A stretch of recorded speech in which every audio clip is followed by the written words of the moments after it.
Class आपके लिए बहुत ज़्यादा इंपॉर्टेंट और एक बहुत ज़्यादा ज़रूरी क्लास है, क्योंकि यहाँ पे जो हम लोग डिस्कशन करने वाले हैं पूरा एसएससी जीडी का पेपर के बारे में डिस्कस करने वाले हैं। किस तरह के क्वेश्चंस आपके एग्जाम में आते हैं, किस तरह के क्वेश्चंस आपके मोस्टली एग्जाम्स में जो है वो पूछे जाते हैं जीडी के एग्जाम में।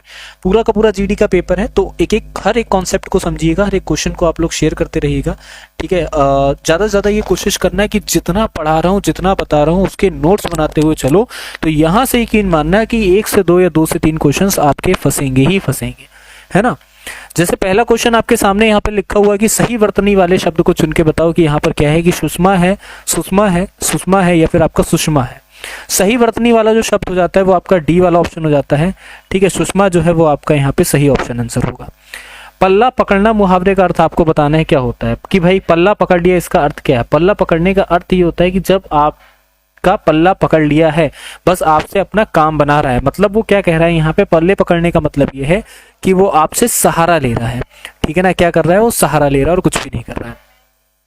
सादा जीवन डैश विचार ही जीने का मूल मंत्र होना चाहिए। देखो बहुत ही अच्छी चीज है, आपने सुनी होगी कई बार कि भाई सादा जीवन और उच्च विचार है ना, कि हमारा सादा जीवन है, उच्च विचार है हमारे, और हमें कुछ नहीं चाहिए, और यही एक अच्छा जीने का मूल मंत्र भी हो जाता है ना।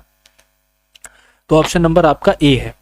अगला देखो कि जो स्त्री विद्वान हो, इस वाक्यांश के लिए एक सार्थक शब्द दीजिए। ठीक है ना, कोई एक स्त्री है जो बहुत ज्यादा विद्वान है, उसके लिए सार्थक शब्द क्या होगा, कि भाई जो स्त्री जो है बहुत ज्यादा बहुत ज्यादा विद्वान है, उसके लिए विदुषी बोला जाता है। क्या बोला जाता है, विदुषी बोला जाता है।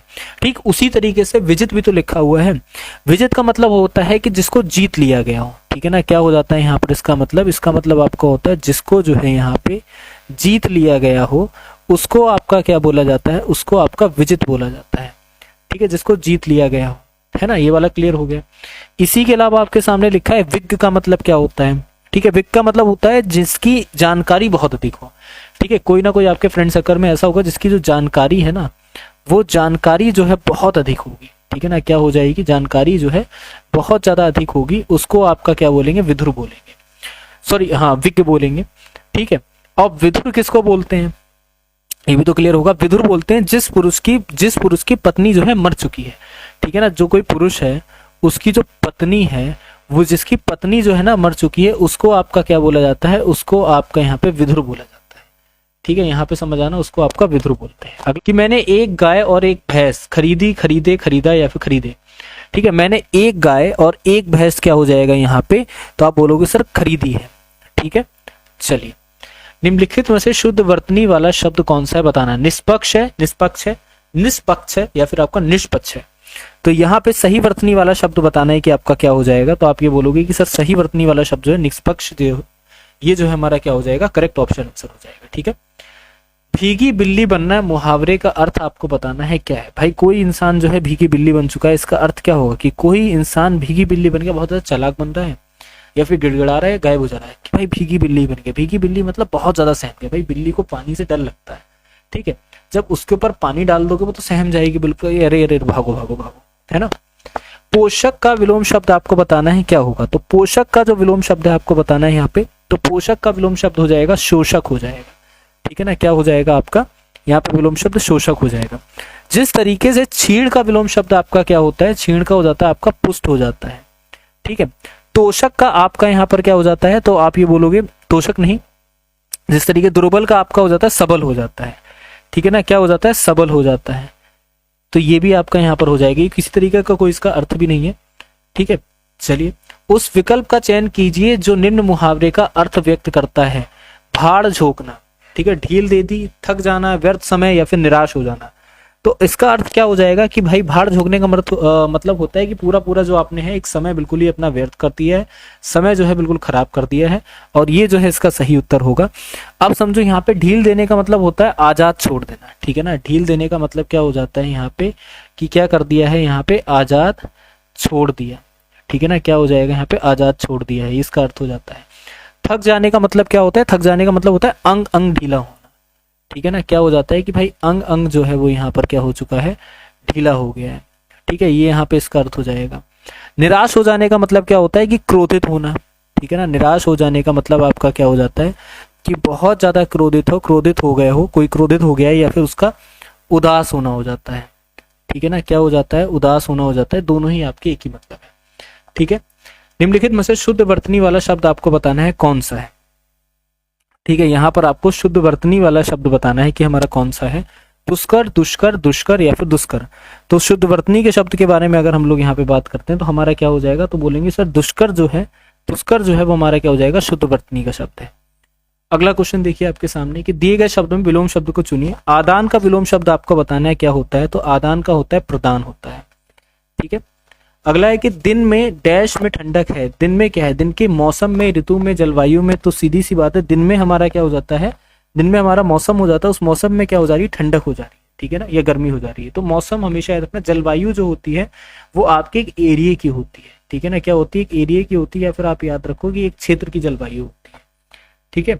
और शीत, ये तो खुद एक क्या है अपनी यहाँ पे ऋतु है। ठीक है। और ऋतु तो अपने हिसाब से होती है, गर्म होती है, ठंड होती है, तो उसमें तो आप कहीं नहीं सकते हो। ठीक है। दिए गए वाक्यांश के लिए एक शब्द चुनिए कि इस लोक से संबंधित है। अलौकिक, इस लोक से जो कुछ भी संबंधित है उसको आपका क्या बोलते हैं, उसको आपका लौकिक बोलते हैं। ठीक है ना, क्या बोलते हैं, लौकिक। और अलौकिक का मतलब क्या होता है, अलौकिक का मतलब होता है जो इस लोक में संभव ही ना हो, जो आपका इस लोक में क्या ना हो, इस लोक में आपका संभव ही ना हो। ठीक है ना, संभव ना हो उसको आपका अलौकिक बोला जाता है ना। और इसी तरीके से लौकिक का मतलब जो इस लोक से संबंधित हो। ठीक है। तो ये लौकिक अलौकिक एक दूसरे के विलोम शब्द है। बिजली का आपको समानार्थी शब्द बताना है, यहाँ पर क्या हो जाएगा, तो बहुत आसान है। बिजली का जो समानार्थी शब्द है यहाँ पे दामिनी होगा। ठीक है ना, क्या हो जाएगा, दामिनी हो जाएगा। बिजली का एक समानार्थी शब्द नहीं होता है, बिजली के कई समानार्थी शब्द होते हैं। जैसे कि एक हो जाता है आपका तड़ित हो जाता है। ठीक है। एक आपका क्या हो जाता है, एक आपका विद्युत हो जाता है। एक आपका चंचला हो जाता है। ठीक है ना, क्या हो जाता है, चंचला हो जाता है। एक आपका चपला हो जाता है। ठीक है ना, क्या हो जाता है, चपला हो जाता है ना।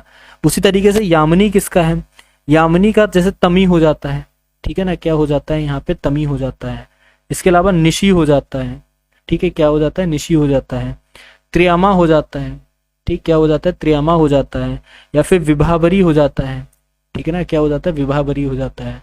शर्वरी का मतलब क्या होता है, शर्वरी का मतलब आपका होता है रात हो गया, रात्रि हो गई। ठीक है ना, ये सारे इसके मतलब हो गए। इसको निशा भी बोलते हैं। ठीक है ना, क्या बोलते हैं, इसको निशा भी बोलते हैं। अटवी का मतलब क्या होता है, अटवी का मतलब होता है वन। ठीक है ना, वन हो गए, है ना, जंगल हो गया। ठीक है, जंगल हो गया, वन हो गए। और जैसे मतलब विपिन भी इसको बोलते हैं, क्या बोलते हैं, विपिन भी इसको बोलते हैं। ठीक है।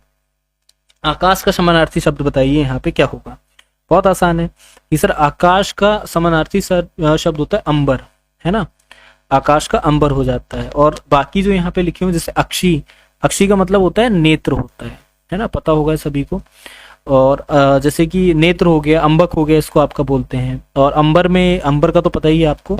ठीक है। अतुल का मतलब आपका होता है आसमान। ठीक है ना, अतुल का मतलब भी आपका क्या हो जाता है, आसमान हो जाता है। ठीक है।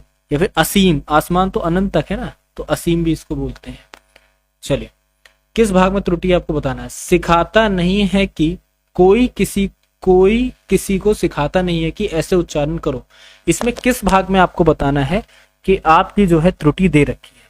ठीक है, इसमें बताना है आपको किस भाग में जो है आपकी त्रुटि जो है वो आपकी दे रखी है। ठीक है, चलिए जल्दी से बताइए। तो यहाँ पे अगर देखते हैं तो तीसरे वाले भाग में जो है ना वो आपकी त्रुटि दे रखी है। ठीक है ना, कोई किसी को सिखाता नहीं कि ऐसी उच्चारण, ऐसी की जगह आपका क्या होना चाहिए, बोलोगे सर कोई किसी को नहीं सिखाता है कि ऐसा उच्चारण करना चाहिए। ठीक है, तो तीसरे वाले भाग में आपकी क्या है, यहाँ पे समझ जाओगे कि सर तीसरे भाग में जो है वो हमारी त्रुटि है। ठीक है। अगला कि 10 आदमियों ने नाव से नदी को पार किया, कोई त्रुटि नहीं है। यहाँ पे बताना किस भाग में त्रुटि है, फिर कोई त्रुटि यहाँ पर है ही नहीं। ठीक है, तो 10 आदमियों ने नाव से नदी को पार किया, किसी भी प्रकार की कोई त्रुटि यहाँ पर नहीं है। ठीक है। भाइयों के झगड़े का हेतु क्या हो सकता है। ठीक है ना, उपयुक्त विकल्प का चयन करना है यहाँ पे। यहाँ पे हेतु ये जो दे रखा है ना, इसको थोड़ा सा करेक्ट कर देते हैं। हेतु की जगह आपको बताना है कि क्या आ जाएगा, भाइयों के झगड़े का हेतु क्या हो सकता है, भाइयों के झगड़े का कारण क्या हो सकता है ना, क्या हो जाएगा यहाँ पे, कारण जो है वो यहाँ पर क्या बताना है आपको, हो सकता है। परीक्षा की डैश बदलनी चाहिए, तरीका, प्रणाली, उपाय या फिर ढांचा। तो परीक्षा का क्या बदलना चाहिए, परीक्षा की प्रणाली बदलनी चाहिए। ठीक है, क्या बदलना चाहिए हमको यहाँ पे, तो परीक्षा की जो प्रणाली है उसको चेंज करना चाहिए, फिर देखना चाहिए कि एग्जाम करवाने में या फिर नंबर्स में क्या डिफरेंस जो है यहाँ पे आ रहा है। ठीक है, क्लियर यहाँ तक। अगला क्वेश्चन देखते हैं, अगले क्वेश्चन में देखते हैं हमारे सामने क्या लिखा होगा। अगला है, जो पुरुष लोहे की तरह बलिष्ठ है उसको क्या बोलते हैं? जो पुरुष जो है लोहे की तरह बलिष्ठ होता है उसको आपका लौह पुरुष बोलते हैं। ठीक है, क्या बोला जाता है उसको? हमेशा याद रखना, लौह पुरुष बोलते हैं। चलिए, अब यहाँ पर से जीके जीएस का सेशन स्टार्ट हो जाता है। जीके जीएस के सेशन में आपके सामने पहला प्रश्न है कि भारतीय संविधान के इनमें से किस अनुच्छेद में नए राज्यों के गठन, सीमाओं के फेरबदल इत्यादि से संबंधित वर्णन जो है वो आपका किया गया? अनुच्छेद 1 में, अनुच्छेद 2 में, अनुच्छेद 10 में, या फिर आपका अनुच्छेद नंबर 3 में? ठीक है, क्वेश्चन को फिर से पढ़ो कि भारतीय संविधान के इनमें से किस अनुच्छेद में नए राज्यों के गठन और सीमाओं के फेरबदल इत्यादि के संबंधित वर्णन करा गया है? कि जो हमारा कोई भी एक नया राज्य है उसको गठित करा जा सकता है, किसी भी राज्य का विघटन करके या तोड़ के, या दूसरा राज्य जो है बना सकते हैं। सीमाओं का फेरबदल भी कर सकते हैं कि यहाँ तक जो है किसी दूसरे राज्य की सीमा है, उसके बाद किसी और राज्य की सीमा है। बाकी ये सारी चीजों का जो वर्णन है वो आपका किस में मिलता है? तो आप यहाँ पर याद रखना कि अनुच्छेद नंबर 3 में जो है वो यहाँ पे मिल जाता है। ठीक है, अब अनुच्छेद 1 में क्या मिलता है? तो अनुच्छेद 1 में आप लोग याद रखोगे कि जो संघ होता है ना, संघ का जो नाम होता है, ठीक है ना, संघ हो जाता है, संघ का जो नाम होता है, और जो राज्य क्षेत्र होता है, ठीक है ना, क्या हो जाता है? राज्य क्षेत्र होता है, ये यहाँ पे हो गया। और अनुच्छेद 2 में क्या होता है? अनुच्छेद 2 में होता है कि जो संसद होती है, ठीक है ना, संसद क्या करती है? विधि के द्वारा नए राज्य बनाती है। संसद क्या करती है? विधि के द्वारा नए राज्यों में प्रवेश की स्थापना देती है। जो नए राज्य होते हैं उनमें प्रवेश की स्थापना देती है, वो किस में हो जाता है? अनुच्छेद नंबर आपके 2 में हो जाता है। अनुच्छेद 10 में आपका क्या होता है कि नागरिकता के अधिकारों को बना रहे। जो नागरिकता के जो अधिकार हैं, ठीक है, वो नागरिकता के जो अधिकार हो जाते हैं वो यहाँ पर क्या हो जाए? यहाँ पर आपके बने रहे। ठीक है ना, ये हो जाता है। चलिए, अगला देखेंगे क्या है कि भारतीय सुरक्षा बल के सर्वोच्च कमांडर कौन है? भारतीय सुरक्षा बल के जो सर्वोच्च कमांडर है वो यहाँ पे कौन हो जाते हैं? सिंपल सी बात है, भारतीय सुरक्षा बल के जो हमारे सर्वोच्च कमांडर हैं, इनमें जो नाम दे रखा है उस हिसाब से हमारे प्रणब मुखर्जी हो जाएंगे। ठीक है, क्वेश्चन ये जो है थोड़ा सा पुराना है। ठीक है, तो इसको इतना मत ध्यान में दो। अगले क्वेश्चन पे बढ़ते हैं कि भारत के राष्ट्रपति के संबंध में निम्नलिखित में से कौन सा सत्य नहीं है? वह प्रधानमंत्री मंत्रालय के परिषद की नियुक्ति करता है, राष्ट्रपति देश का प्रथम नागरिक होता है, या रक्षा बलों का सर्वोच्च कमांडर है, या फिर वह राष्ट्रीय आपातकाल की घोषणा नहीं कर सकता है। अब आपको बताना है कि कौन सा जो है वो आपका सत्य नहीं है।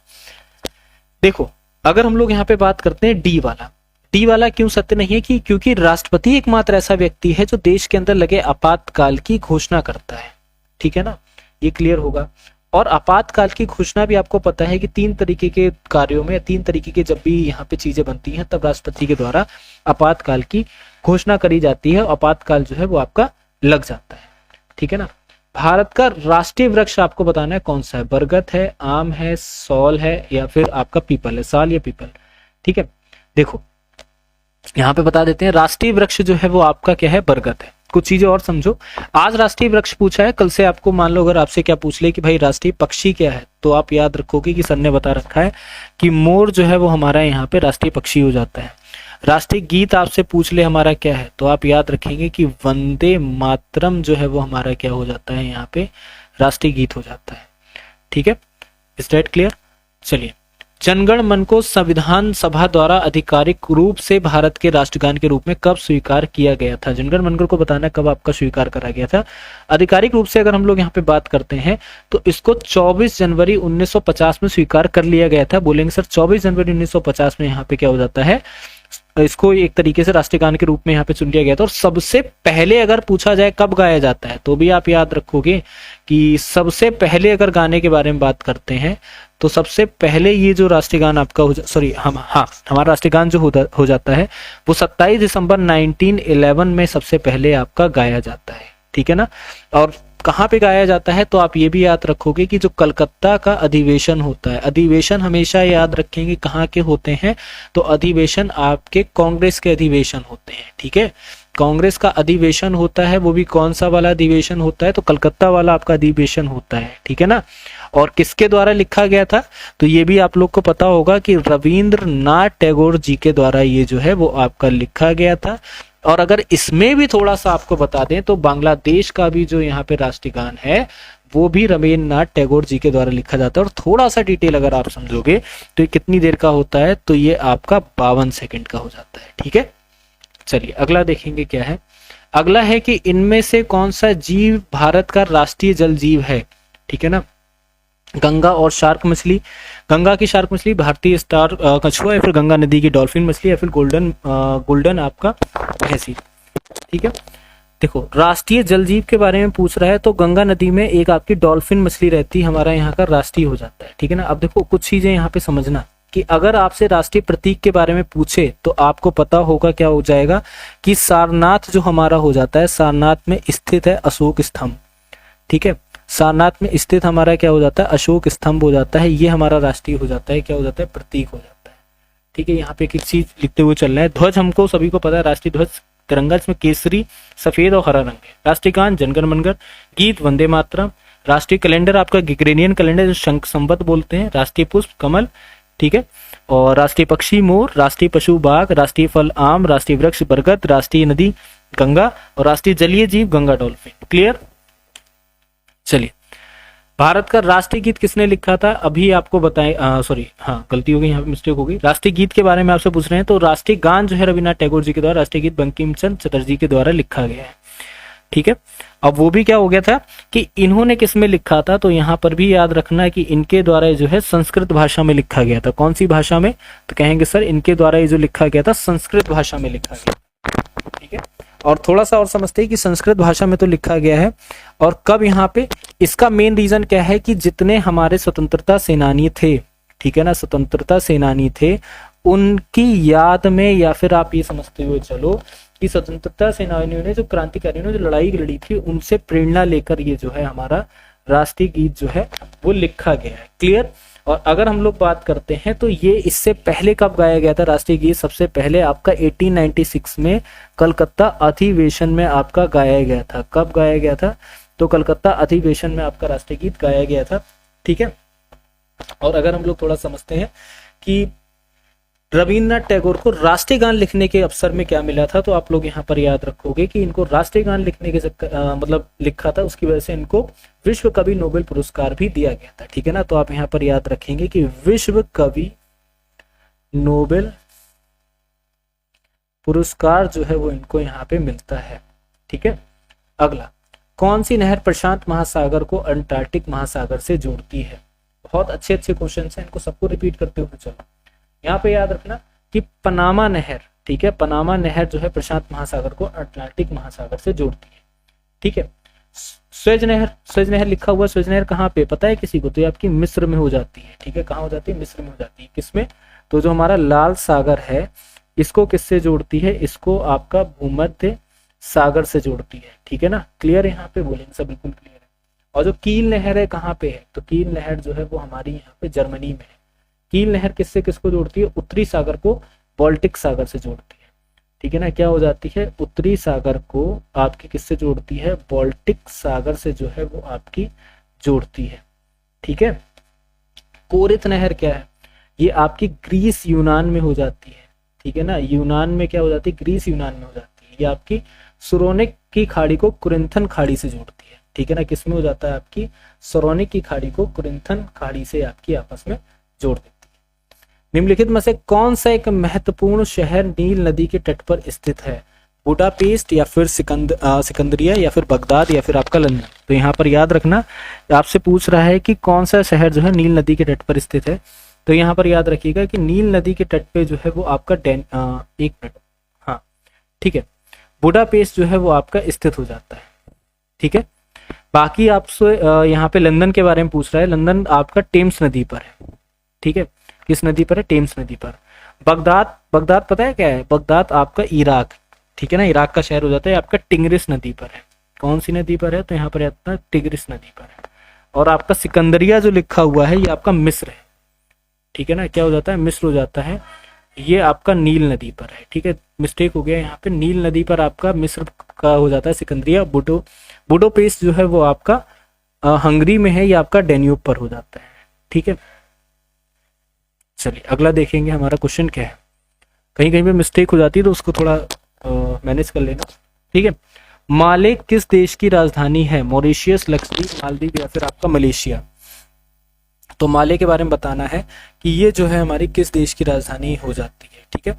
तो अगर माले के बारे में हम लोग यहाँ पे बात करते हैं तो माले जो है वो आपकी मालदीव की राजधानी है। कहाँ की राजधानी है, रिपीट करिएगा, आंसर मालदीव की राजधानी है। ठीक है, मॉरिशियस जो है वो यहाँ पे, ठीक है ना, माले यहाँ पे राजधानी है। मॉरिशियस एक आपका देश है और इसकी पोर्ट लुइस जो है इसकी राजधानी है। ठीक है ना, क्या हो जाती है यहाँ पे, पोर्ट लुइस जो है वो इसकी राजधानी हो जाती है। लक्षद्वीप यहाँ पे क्या हो जाती है, कवरटी की राजधानी हो जाती है। ठीक है ना, क्या हो जाती है, कवरटी की राजधानी हो जाती है। मलेशिया की क्या हो जाती है, कुआलालंपुर हो जाती है। ठीक है ना, क्या हो जाती है आपकी यहाँ पे, कुआलालंपुर जो है वो यहाँ पे मलेशिया की राजधानी हो जाती है। ठीक है, मध्यकालीन भारत के दौरान लिखी गई किताब गीत गोविंदम के लेखक कौन है, मीराबाई, तुलसीदास या फिर कबीर या फिर जयदेव? चलिए जल्दी से बताइए।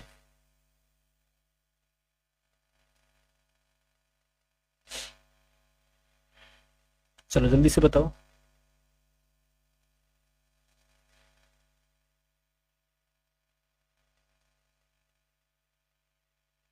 देखो, मध्यकालीन भारत में हमारे सामने लिखा गया है, मध्यकालीन भारत में के दौरान लिखी गई किताब गोपी गीत गोविंदम जो है, इसके लेखक आपको बताना कौन है, मीराबाई हैं, तुलसीदास हैं, कबीर हैं या फिर आपके जयदेव?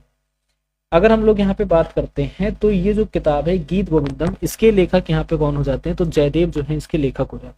ठीक है, कौन हो जाते हैं, जयदेव हो जाते हैं। गीत गोविंदम हो गया, एक इनकी एक और पुस्तक, इसको रति मंजरी कहते हैं। ठीक है ना, क्या कहा जाता है, इनकी पुस्तक को रति मंजरी बोला जाता है ना। मीराबाई की तो गीत गोविंद टीका है, थोड़ा सा कंफ्यूजन यहाँ पर हो जाएगी, तो इनकी जो है क्या हो जाएगी, गीत गोविंद, ठीक है ना, टीका, थोड़ा स्पेलिंग सही कर लीजिएगा। और एक इनकी हो जाती है राग गोविंद। ठीक है, कभी कभी कंफ्यूजन होती है आप लोग को कि सर गोविंद तो मोस्टली इनकी किताबों का नाम है, ऐसा नहीं। ठीक है, तुलसीदास जी की सभी को पता होगी, तुलसीदास जी की सबसे पहली किताब रामचरितमानस। ठीक है, क्या हो जाएगी, रामचरितमानस हो जाएगी। और दोहावली इनकी बहुत ज्यादा फेमस है, सभी को पता होगा, इनके द्वारा दोहावली लिखी गई है और गीतावली लिखी गई है और एक विनय पत्रिका। ठीक है ना, क्या है एक यहाँ पे, विनय पत्रिका हो जाता है। ठीक है, कबीरदास जी की अगर बात करते हैं तो कबीरदास जी के बीजक बहुत फेमस। ठीक है ना, बीजक में क्या क्या आते हैं ये समझो। बीजक में आपकी साखी हो जाती है, ठीक है, आपकी सबद हो जाती हैं और आपकी रमैनी हो जाती है। ये चीजें जो है इनकी बहुत ज्यादा क्या हो जाती है, यहाँ पे फेमस हो जाती है। ठीक है, चलिए अगला देखिए, औरंगजेब के संबंध में निम्नलिखित में से कौन सा कथन जो है गलत है? उसे आलमगीर के नाम से भी जाना जाता था। सत्ता के लिए अपने संघर्ष में औरंगजेब ने अपने भाई के द्वारा लड़ाई में निर्णायक रूप से हराया और अपने पिता को आगरा में ही अपने ही महल में नजरबंद कर दिया। वह शाहजहां मुमताज महल का दूसरा पुत्र था, मुमताज का दूसरा पुत्र था और 18वीं शताब्दी के मध्य में औरंगजेब मृत्यु के बाद मुगल साम्राज्य का पतन होता चला गया। यहाँ पे बताएंगे कि जो हमारा सही उत्तर है वो क्या होगा। ठीक है, मुगलों के बारे में क्वेश्चंस हैं और मुगलों के बारे में क्वेश्चंस आते हैं एग्जाम के अंदर ज्यादातर, और औरंगजेब के बारे में यहाँ पे आपको बताना है यही कौन सा वाला जो कथन है वो आपका गलत है। ठीक है, चलिए देखिए, अगर यहाँ पे थोड़ी सी बात करते हैं, इसके आंसर की बात करते हैं, तो यहाँ पर समझो क्या हो जाएगा कि वह शाहजहां मुमताज महल का दूसरा लड़का पुत्र। ठीक है, ये यहाँ पे देखो, शाहजहां के बारे में अगर बात करते हैं, ठीक है, तो ये इनके जो टोटल बच्चे थे वो आपके 7 बच्चे थे। पुत्र जो थे वो 4 थे, पुत्री जो थी वो आपकी 3 थी। ठीक है, कहेंगे सर बिल्कुल ठीक है। अगर इसमें बात करते हैं तो इसमें पहले नंबर का जो था वो दारा शिकोह। ठीक है ना, क्या हो जाता है यहाँ पे, दारा शिकोह जो था वो यहाँ पे पहले नंबर का था। दूसरे नंबर का आपका यहाँ पे शाह सुजा था। ठीक है ना, क्या हो जाता है यहाँ पे, शाह सुजा जो है वो दूसरे नंबर का था। तीसरे नंबर का यहाँ पर कौन था, तो तीसरे नंबर का यहाँ पे औरंगजेब था। ये भी यहाँ पर याद रखना, तीसरे नंबर का औरंगजेब था। और चौथे नंबर का आपका मुराद बख्श था। ठीक है ना, कौन था यहाँ पे, मुराद बख्श जो है वो आपका चौथे नंबर का। ठीक है, और इसमें भी अगर बात करते हैं तो इनकी 3 बहनें भी है ना। तो उसके बाद यहाँ पर याद रखना है, सारी चीजें लड़ाई वगैरह होती हैं, आपस में लड़ जाते हैं, बहनें एक तरफ, मतलब बहन एक एक भाई की तरफ हो जाती है। इसमें से मुराद बख्श जो है अकेला पड़ जाता है। ठीक है, फिर जाके पूरी एक तरीके से निपटती है और औरंगजेब बाकी को मार के यहाँ पर क्या बनता है उत्तर। तो एक एक पॉइंट को यहाँ पे नोट करते हुए चलो, एक एक चीज को नोट करते हुए। ठीक है, 27 अक्टूबर 1605 को फतेहपुर सीकरी में डैश की मृत्यु हुई थी, जिन्हें आगरा का सिकंदरा में दफनाया गया था। इसकी यहाँ पे मृत्यु के बारे में बात करी जा रही है। ठीक है ना, तो अकबर की मृत्यु होती है, ठीक है, कब होती है, 27 अक्टूबर 1605 में। ठीक है, तो यहाँ पर याद रखना सम्राट अकबर हो जाएगा। और अगर बात करते हैं तो यहाँ पे सिकंदरा में दफना दिया जाता है, सभी को पता होगा। राम प्रसाद बिस्मिल को फांसी किस लिए दी गई थी, सभी को पता होगा। राम प्रसाद बिस्मिल जी को जो फांसी दी गई थी वो काकोरी कांड के लिए दी गई थी, ठीक है, काकोरी में जो ट्रेन डकैती हुई थी उसके लिए यहाँ पे फांसी दी गई थी, ठीक है।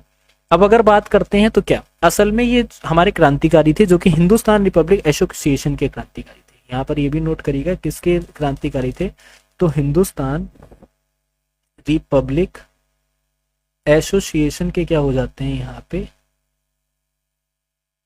ठीक है ना, क्रांतिकारी हो जाते हैं, ठीक है, इनके क्या हो जाते हैं, क्रांतिकारी हो जाते हैं।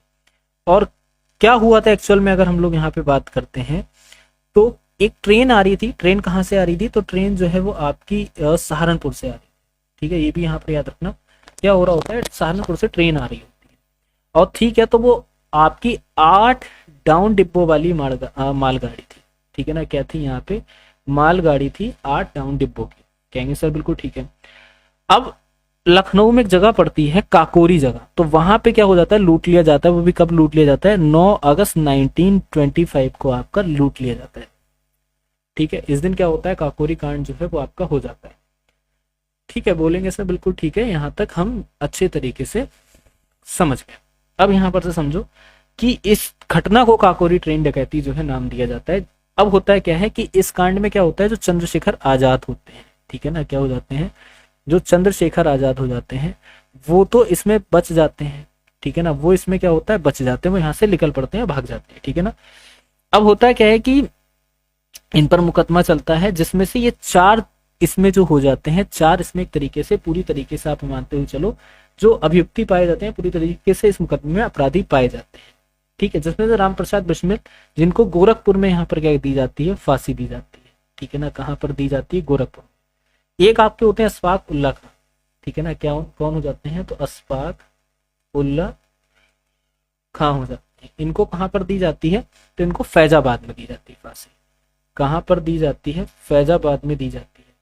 फिर एक हो जाते हैं रोशन सिंह हो जाते हैं, ठीक है ना, कौन हो जाते हैं, रोशन सिंह हो जाते हैं। तो रोशन सिंह को कहाँ पे दी जाती है, तो इनको आपकी प्रयागराज में दी जाती है, ठीक है ना, कहाँ पर दी जाती है, प्रयागराज। फिर राजेंद्र लाहड़ी हो जाते हैं, ठीक है ना, कौन हो जाते हैं यहाँ पे, राजेंद्र लाहड़ी हो जाते हैं।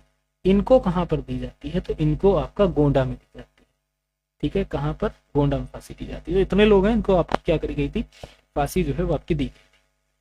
हाल ही में गोएम, इसको रहने दो, ठीक है ना, चलो ठीक है, एक बार देख लेते हैं इनको भी। तो अब यहाँ पे देखिए, हाँ, हाल ही में गोएम बिना मूल्य विज योजना जो है वो आपकी शुरू हुई। कहाँ पे शुरू हुई, तो वो आपकी गोवा के अंदर शुरू, ठीक है। हाल ही में किसने इस्पात मंत्रालय के अतिरिक्त सचिव का पदभार संभाला है, तो यहाँ पर याद रखिएगा इस्पात मंत्रालय का जो यहाँ पे सचिव का जो पदभार है वो चंद्रलाल दास ने यहाँ पे संभाला है, ठीक है। हाल ही में सरकार ने विमान रखरखाव, मरम्मत, ओवरहॉलिंग के कितने प्रतिशत एफडीआई की मजदूरी दी है, तो यहाँ पर याद रखेंगे कि जो मजदूरी आपकी अप्रोक्सीमेटली दी गई थी, एक मिनट ना, हाँ, 100% की पूरी जो मजदूरी है वो आपकी दी गई। हाल ही में श्रीराम कैपिटल को एआरसी लॉन्च करने के लिए किसकी मंजूरी मिली है, ठीक है, श्रीराम कैपिटल की एआरसी लॉन्च करने के लिए यहाँ पर आपको बताना है किसकी मंजूरी जो है वो आपकी मिली है, तो आरबीआई की मिली है, ठीक है। अगला है कि हाल ही में किसे झारखंड विधानसभा का चुनाव का ब्रांड एम्बेसडर आपका चुना गया है, ठीक है, तो यहाँ पर याद रखिएगा कि महेंद्र सिंह धोनी को आपका चुना गया है। अगला है हाल ही में कहाँ गंगा उत्सव 2024 जो है वो आपका मनाया जाएगा, भाई बहुत आसान सा सवाल और बहुत आसान सा इसका जवाब, हरिद्वार 2024 का, ठीक है। चलिए यहाँ तक क्लियर हो गया होगा। अब आ जाते हैं रीजनिंग के सेशन पे, आ जाते हैं। मधुमक्खी का रिलेशन भिन्न भिनाने से दे रखा है, मुर्गियों का रिलेशन आपसे पूछा जा रहा है किससे होगा। तो देखो मधुमक्खी क्या करती हैं, बड़ा ही भिन्न भिनाती हैं, ग्रुप में होंगी, भिन्न भिन्न भिन्न भिन्न करती रहेंगी। मुर्गियों के पास क्या होता है, कुटकुटाना होता है, ठीक है ना, उनके में क्या होता है, कुटकुटाना होता है, कुट कुट कुट कुट कुट कुट कुट कुट करती रहेंगी, है ना। चलिए अब ये मत बोल देना कि सर वो हाउलिंग करती है, मधुमक्खी है, मधुमक्खी के भेड़िया नहीं है जो हाउलिंग करेंगे, है। अगला देखो क्या है कि आपको बताना है कि अगला जो क्वेश्चन मार्क है, क्वेश्चन मार्क के प्लेस पे सही उत्तर क्या होगा। तो देखो एक तीर, अगर यहाँ पे देखोगे तीर एक्सचेंज होते जा रहे हैं, ठीक है, सबसे नीचे है, सबसे ऊपर आया यहाँ पे, फिर इसका मतलब सबसे ऊपर होना चाहिए। सबसे ऊपर आपका या तो ये होगा या फिर आपका ये वाला हो जाएगा, ये 3 है ना, अब यहाँ पर इस वाले तीर को देखते हैं, ठीक है, ये तीर है, फिर ये आपका यहाँ पे क्या हो रहा है, ये ऊपर गया है, ऊपर के बाद नीचे आया, तो इसका मतलब इसके बाद जब ये आपका जाएगा थर्ड प्लेस पे जाएगा, तो सी वाला आपका करेक्ट ऑप्शन आंसर होगा। प्रश्न आकृति आपके सामने दी गई है और आपको ये बताना है कि ये जो प्रश्न आकृति है, ये प्रश्न आकृति किस उत्तर आकृति में जो है वो आपकी छुपी हुई है। ए बी सी डी में से बताइए किस आकृति में जो है वो आपकी प्रश्न आकृति पे छुपी हुई है, ठीक है। एक मिनट रुकिएगा।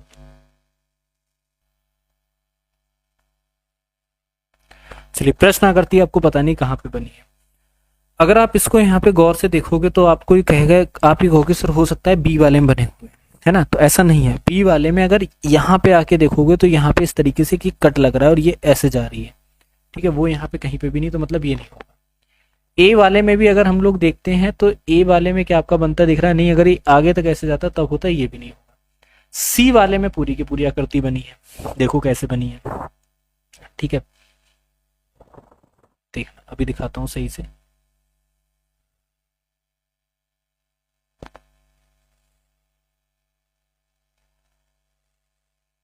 एक मिनट,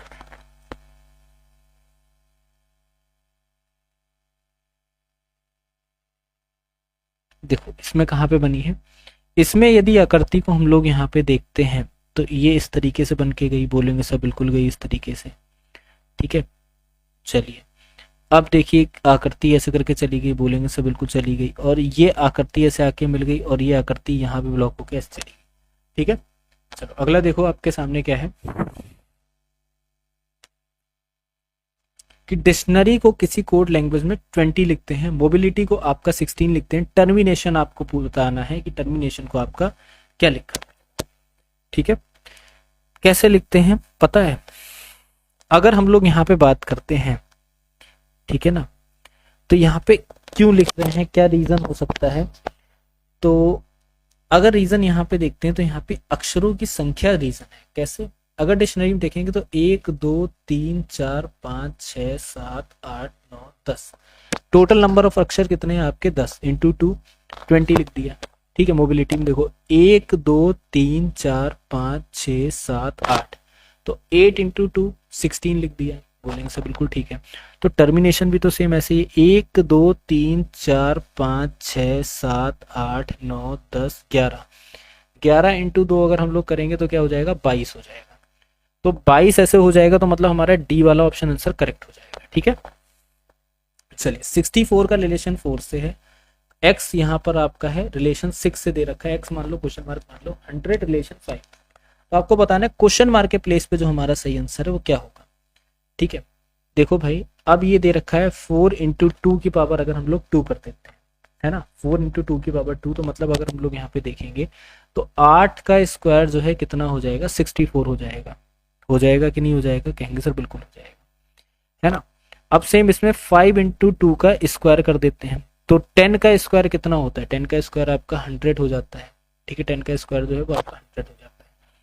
अब यही 6 इंटू 2 का यहाँ पर स्क्वायर करते हैं, 6 दूनी 12, 12 का स्क्वायर कितना हो जाएगा 144, ए वाला ऑप्शन हो जाएगा आपका सही कि नहीं, कहेंगे सर बिल्कुल हमारा ए ऑप्शन जो है करेक्ट ऑप्शन आंसर, ठीक है।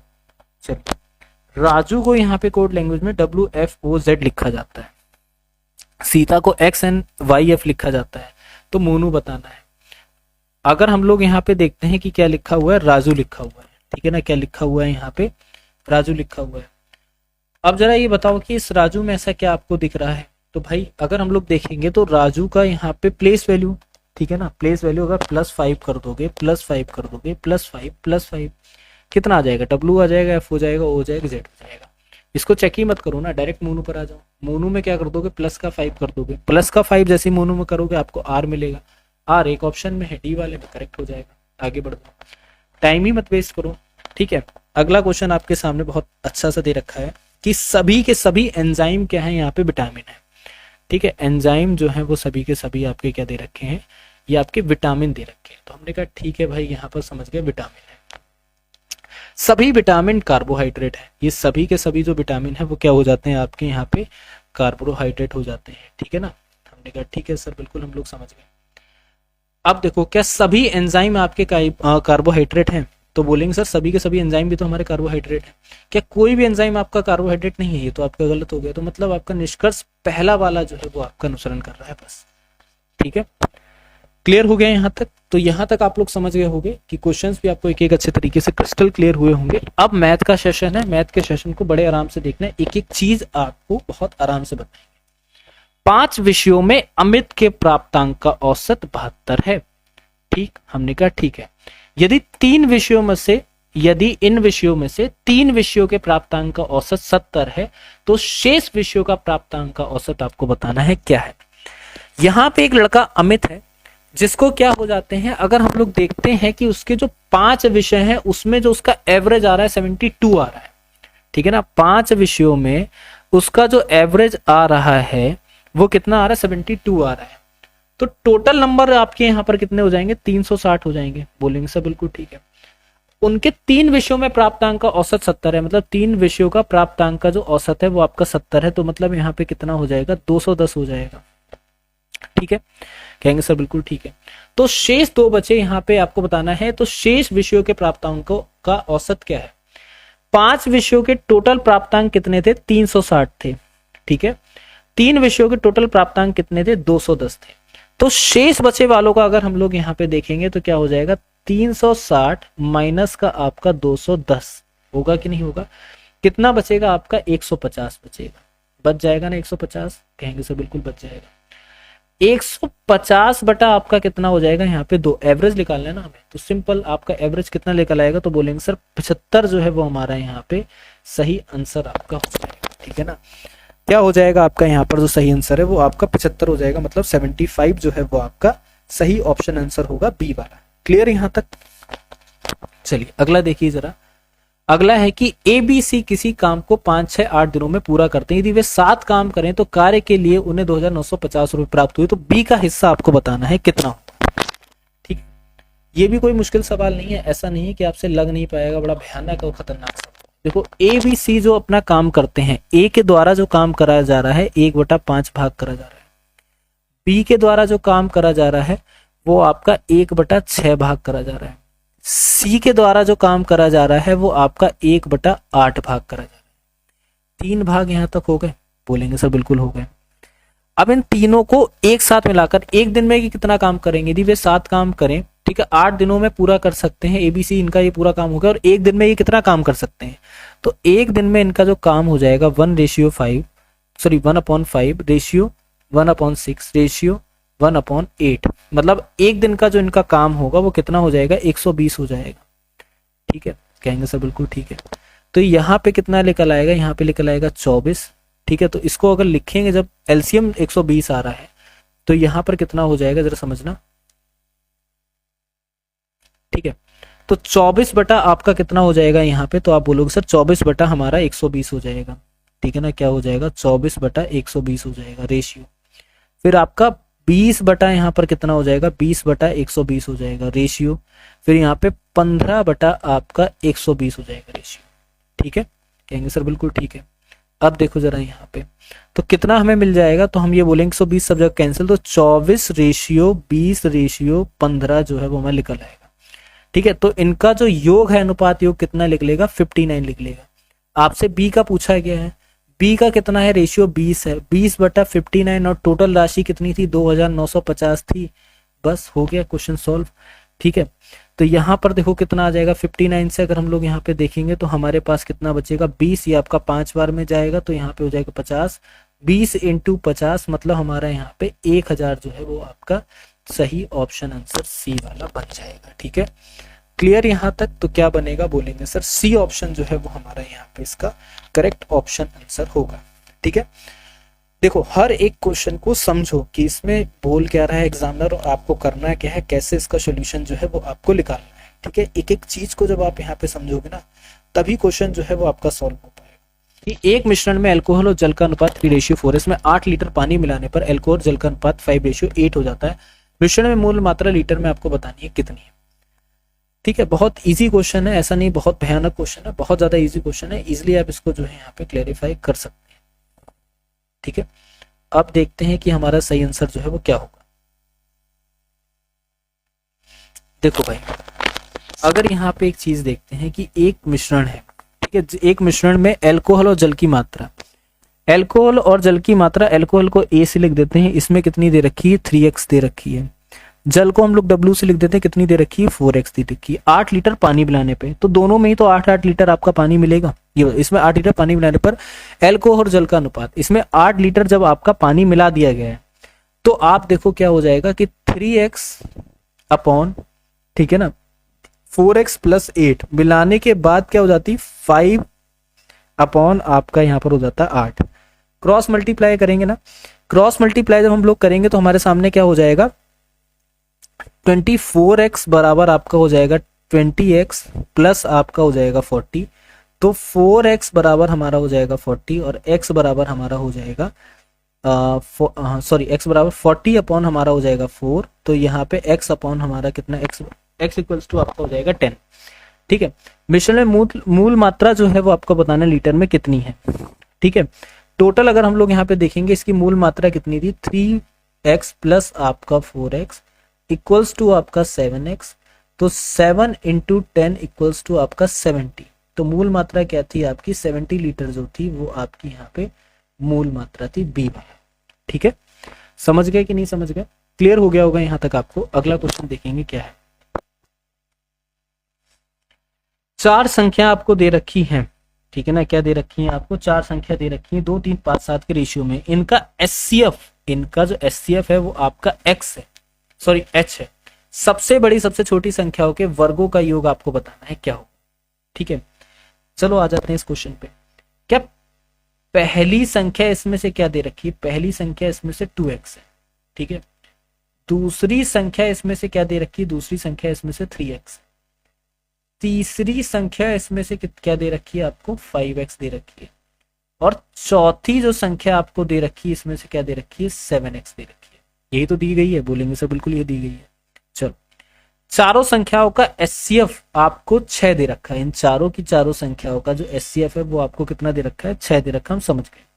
ठीक है, सबसे बड़ी संख्या देखो भैया, ठीक है ना, सबसे बड़ी मतलब आप SCF का मतलब समझ रहे हो ना, यहाँ पे क्या है SCF का मतलब आपको क्लियर होना चाहिए कि यहाँ पे मतलब क्या है। ठीक है, उनका महत्तम समापवर्तक SCF जो है वो आपको 6 दे रखा है। ठीक है, अब देखो जरा सबसे बड़ी संख्या इनमें से क्या है, सबसे बड़ी संख्या है इसमें से 7x है। और सबसे छोटी संख्या इनमें से क्या है, सबसे छोटी संख्या 2x है। अब पढ़ो, सबसे बड़ी सबसे छोटी संख्याओं का वर्ग मतलब इनका स्क्वायर का योग क्या होगा। ठीक है, 7 के स्क्वायर का योग कितना हो जाएगा 49x स्क्वायर हो जाएगा, प्लस यहाँ पर कितना हो जाएगा 4x स्क्वायर हो जाएगा ना। तो यहाँ पर कितना मिलेगा हमको 53x स्क्वायर मिलेगा कि नहीं। ठीक है, और SCF हमारा मतलब x बराबर हमको यहाँ पे 6 दे रखा है। तो 53x स्क्वायर बराबर आपको बताना है। तो 53 6 का स्क्वायर 36 इंटू कितना हो जाएगा 36। तो हमारे पास कितना निकल आएगा 908। ठीक है, 1908 जो है वो हमारा यहाँ पे निकल आएगा। कौन सा वाला, B वाला जो है वो हमारा यहाँ पर क्या बनेगा, इसका करेक्ट ऑप्शन आंसर आपका बन जाएगा। ठीक है, क्लियर यहाँ तक सभी को, ये बताइए। ठीक है ना, क्लियर हो गया होगा। अगला क्वेश्चन देखते हैं। दोस्तों एक क्वेश्चन आप सभी लोगों के लिए है, इसका कौन सा आंसर सही होगा कमेंट बॉक्स में ज़रूर बताएं।